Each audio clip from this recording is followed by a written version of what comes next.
Hey, welcome to Digging Into the Bible. My name is Jim Barnard. This is a production of Taylor Coaching.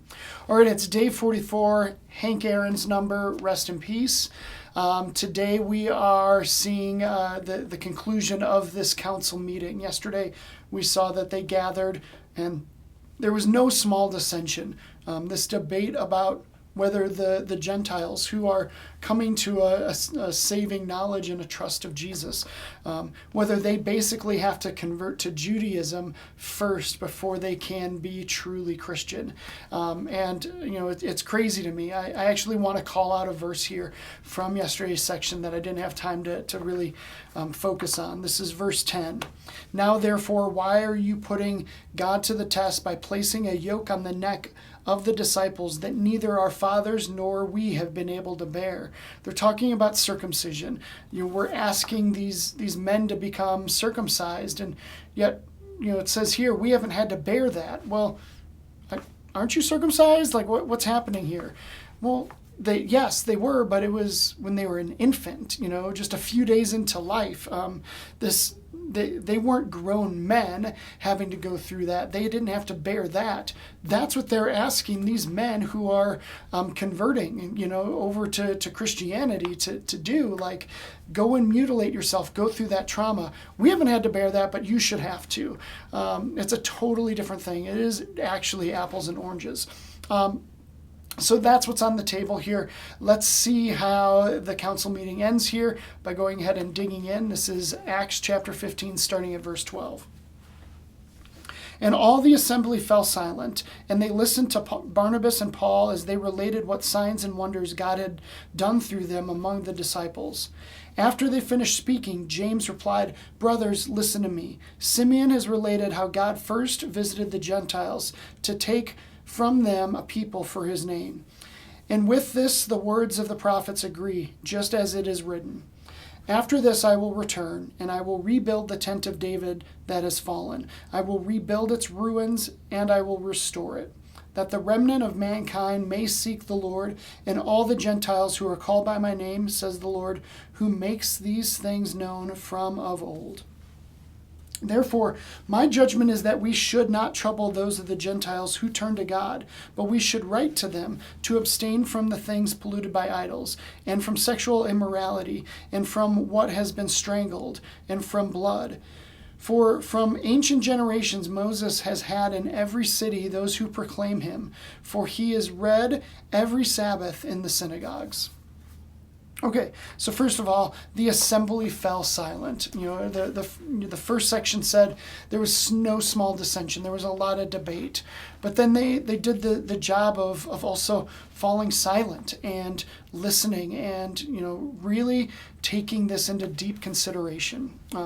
This issue that, Paul and Barnabas got to encounter firsthand the faith of the Gentiles. And so they listened to all of this. And then Jesus' own brother, James, gets up. This man who, like, if you've ever been a brother, your sibling, there's been sibling rivalry, right? And, this man was very skeptical of his brother at first, of like, okay, you're the Messiah. But the skepticism has fallen away. He's a wholly devoted disciple of Jesus as the Messiah, not just his brother, but as the Messiah. He gets up and talks, and he says this thing about how Simeon has made this known to us, how God has gone to the Gentiles. Now he's probably talking about Peter, Simon Peter, and it's a variation of his name, and this whole vision that he got. That's probably what he's referring to, but it actually calls back to a different Simeon that actually I don't have a lot of proof that he's talking about this, but this is too beautiful to pass up.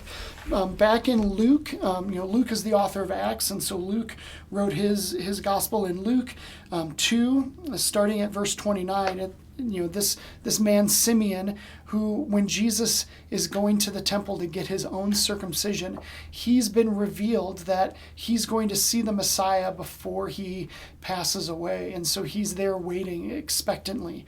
And Simeon says this, "Lord, Now you are letting your servant depart in peace, according to your word. For my eyes have seen your salvation, that you have prepared in the presence of all people a light for revelation to the Gentiles and for glory to your people Israel.